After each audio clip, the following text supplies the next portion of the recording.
For my flipbook animation, I started by making a quick storyboard sketch in my sketchbook. I started by just showing the beginning, middle, and the end. In the beginning, I will have the snail move slowly, and I will use lots of frames to make him move slowly. The middle, the bird's beak will come down quickly, and I'll use fewer frames and snatch the snail away, and the end will just be him gone. So you can see I just did an arrow showing his movement. Very quick sketch. This helped me plan out what I was going to do before I started drawing. I used just a sticky pad that I got from the Daiso, the 100 yen shop, but you can use anything. You can use a stack of paper that you have together with a binder clip or a staple.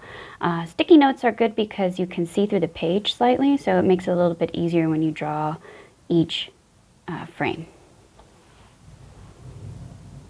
And I've just sped it up so you don't have to watch very long for the drawing.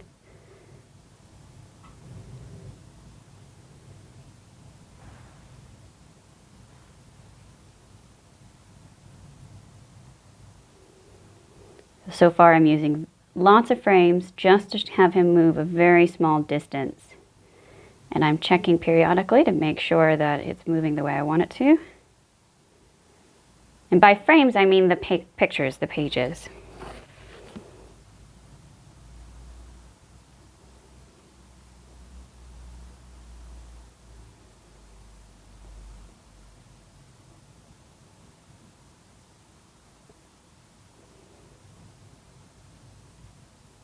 I have the flower in the end of the thing to show staging, because I want your attention to be looking at the flower and paying attention to his movement.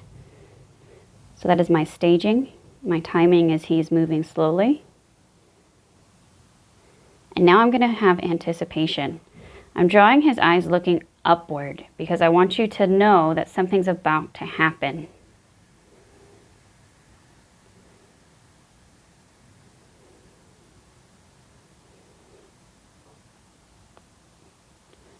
And this is when the bird will come down. It's only going to be a few frames, a few pictures, because he's moving very quickly.